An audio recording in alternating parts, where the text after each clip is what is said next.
Olá a todos vocês que nos acompanham pela Rádio 87.9 FM Dracena, que a graça e a paz do nosso Senhor e Salvador Jesus Cristo permaneçam com todos vocês de um modo muito especial. Que as bênçãos do Espírito Santo continuem guiando a sua vida e que os frutos desse Espírito estejam na sua vida de um modo que revele a Jesus Cristo através da sua voz, da sua postura de vida, das suas escolhas. Que Deus continue te abençoando de um modo muito especial. Hoje vamos falar um pouco a respeito do juízo final, o juízo de Deus. O que significa isso? Jesus, quando fala a respeito do Espírito Santo, em João capítulo 16, ele fala na missão do Espírito Santo, que o Espírito Santo que ele enviaria, viria para convencer o mundo, cada um de nós, convencer do pecado, da justiça e do juízo.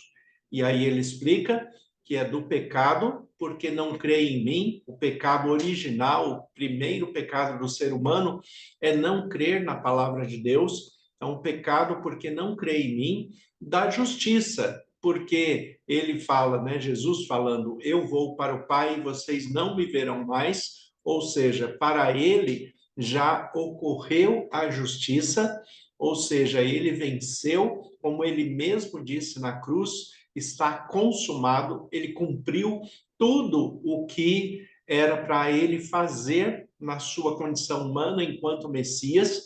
Então, desta maneira, Jesus ele foi aos céus, ele ressuscitou, subiu aos céus, como diz a palavra de Deus, usando a expressão bíblica, está sentado à direita de Deus, o Pai, e hoje intercede por nós no santuário celestial, continua conosco através do Espírito Santo que ele enviou.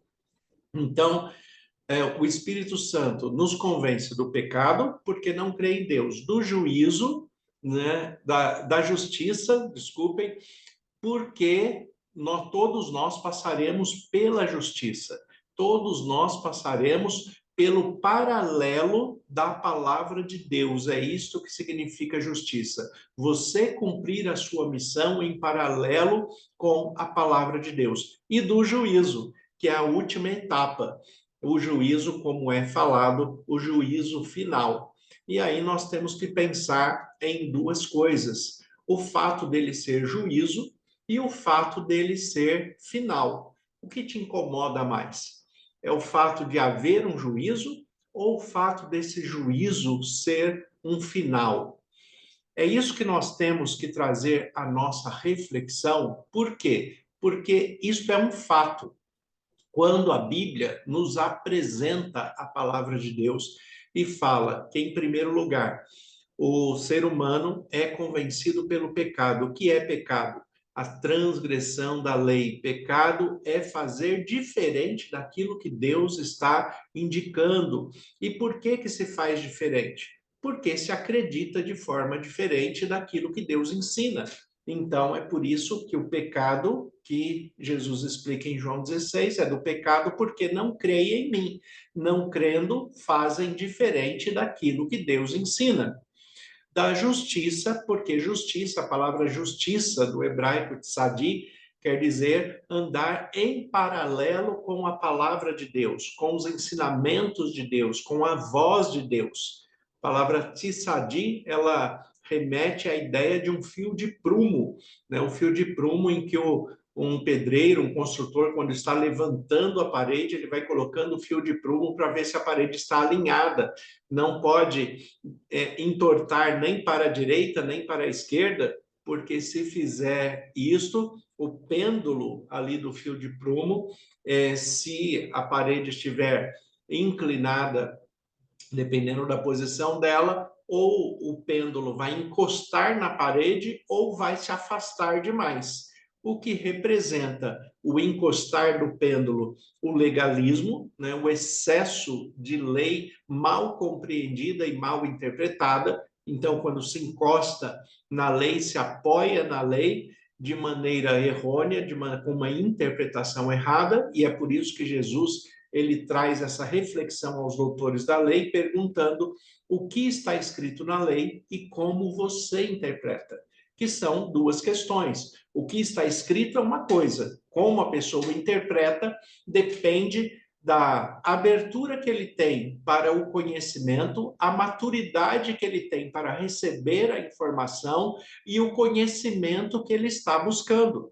Então, depender desses três pontos é crucial para uma boa interpretação da palavra de Deus. E se eu não estiver aberto para aprender, se eu não tiver elementos o suficientes para compreender e não buscar crescimento no conhecimento, eu vou interpretar errado e, infelizmente, isso acontece muito acerca da palavra de Deus e acerca do cristianismo em geral. Então, não é apenas o que está escrito, mas como você interpreta.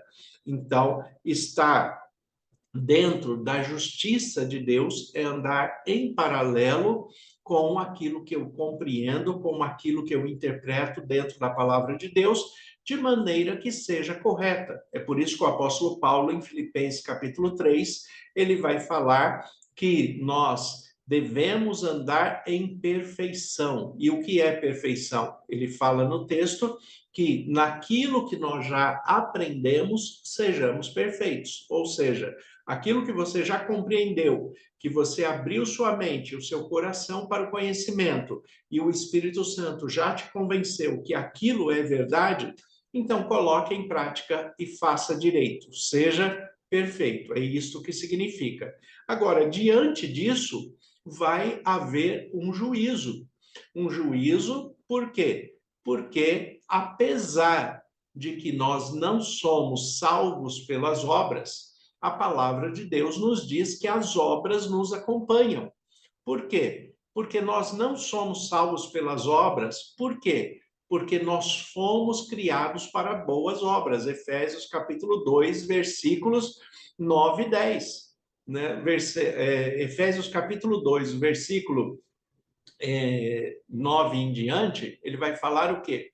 Pela graça sois salvos mediante a fé. Isto não vem de vós, é dom de Deus, não de obras, para que ninguém se glorie.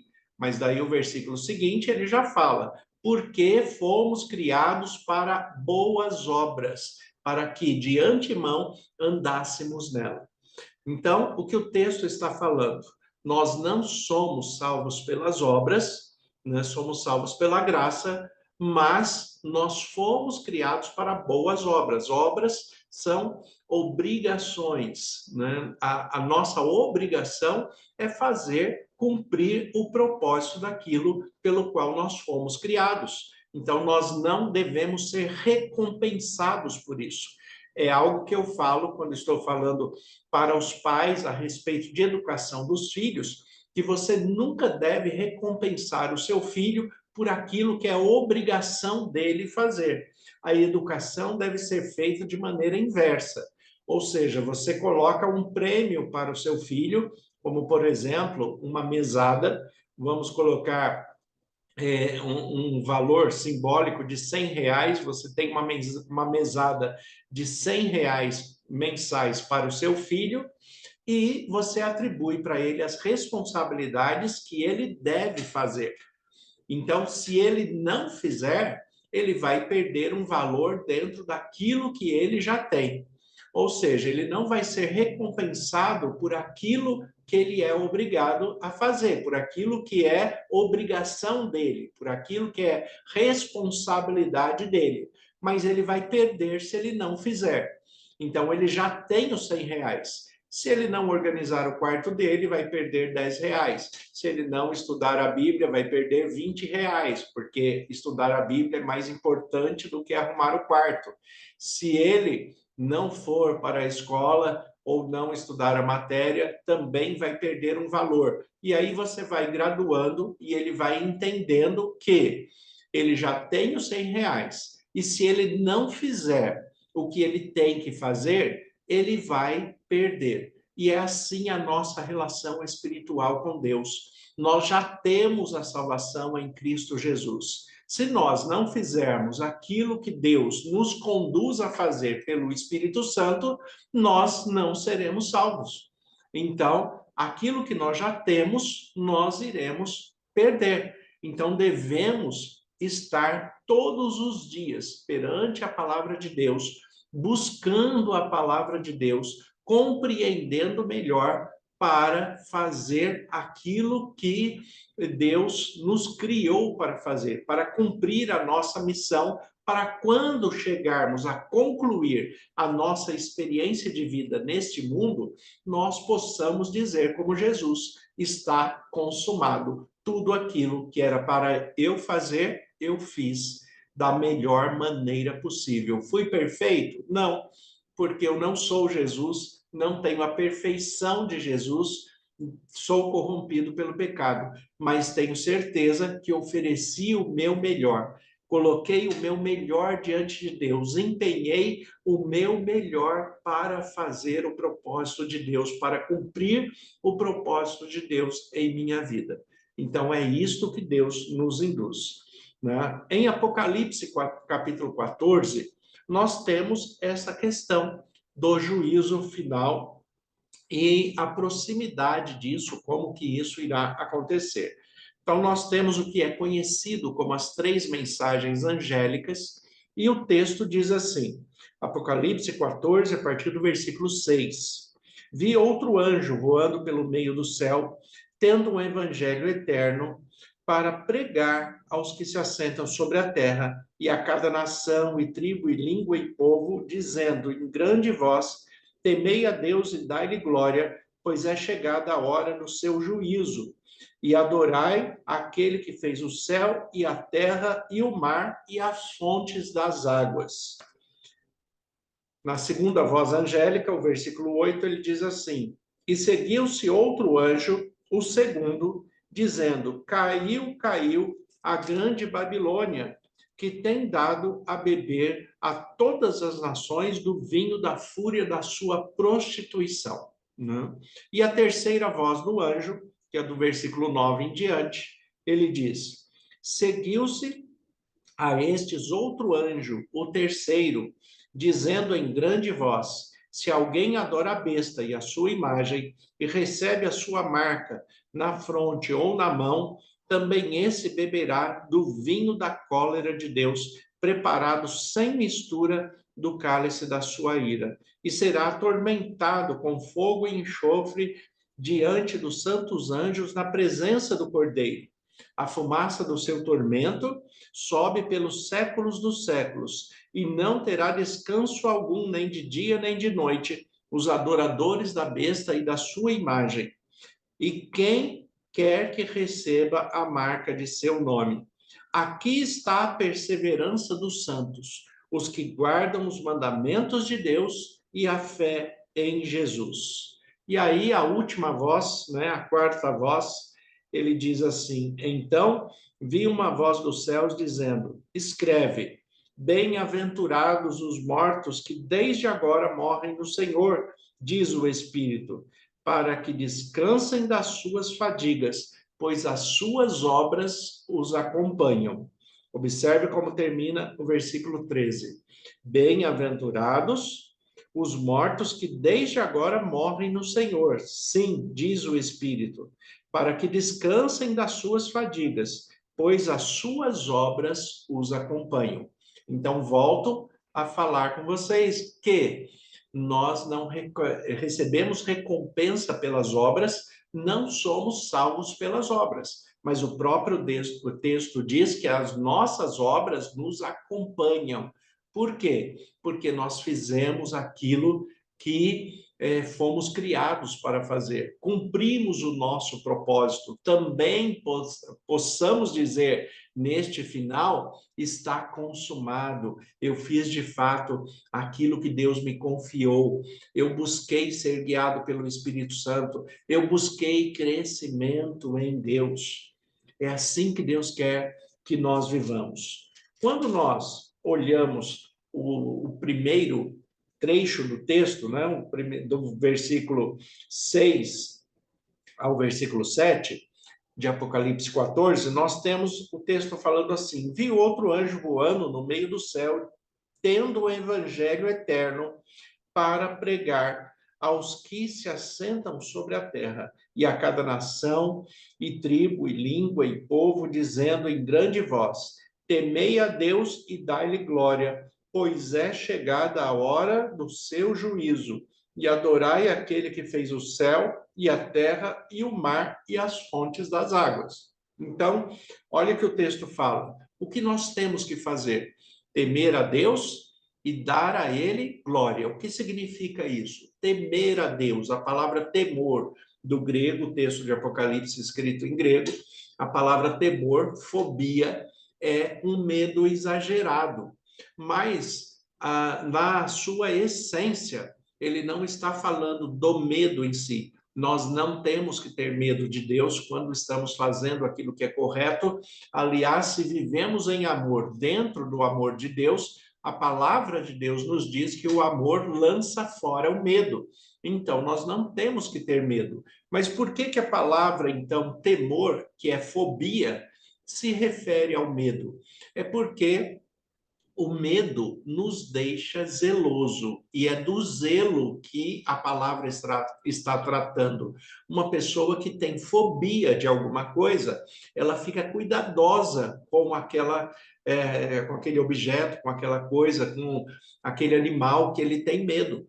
Uma pessoa, por exemplo, que tem fobia de cachorro, ele não vai chegar colocando a mão no cachorro, ele não vai chegar pegando o cachorro no colo, porque ele tem medo de uma mordida, de uma reação negativa do cachorro. Então, se ele quiser se aproximar do cachorro, ele vai fazer isso com zelo, com cuidado, com atenção, né? Então, a fobia, o medo, faz com que a pessoa seja zelosa, cuidadosa. E é nesse sentido que a Bíblia nos traz a palavra temor. Temor é ter zelo pelas coisas de Deus, é ser cuidadoso com as coisas de Deus, é observar de maneira cuidadosa a palavra de Deus, as suas orientações, para poder colocar em prática na sua vida.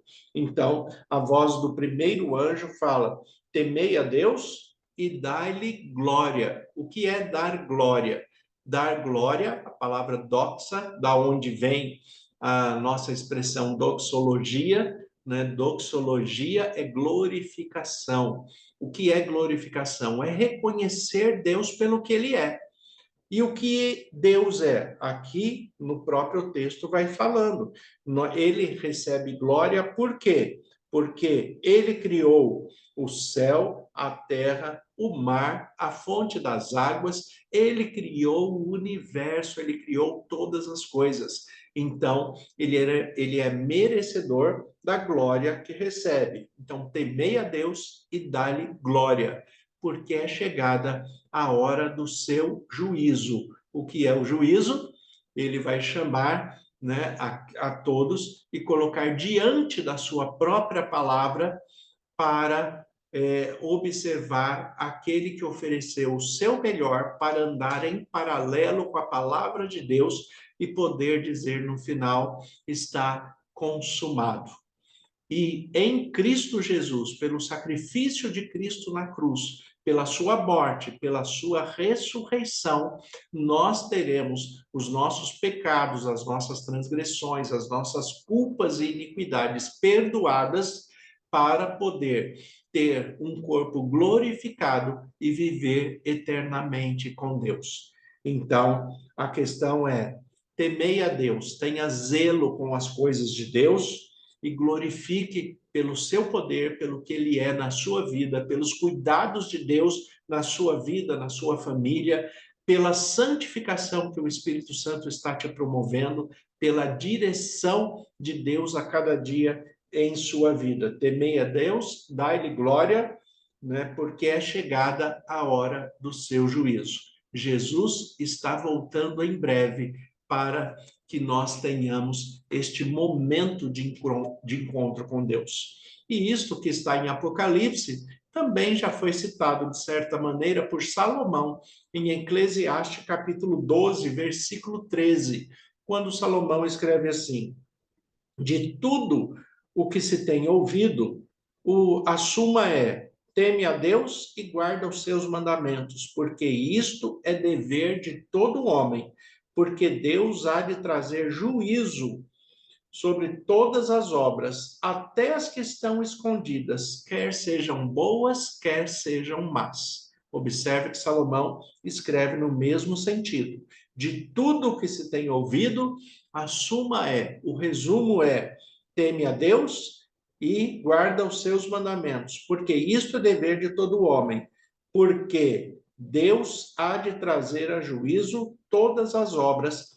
até as que estão escondidas, quer sejam boas, quer sejam más. Vai trazer a juízo para que tenhamos todos um julgamento justo, mas em Cristo Jesus, pela sua salvação, pela sua graça e misericórdia, que nós tenhamos a salvação e a vida eterna.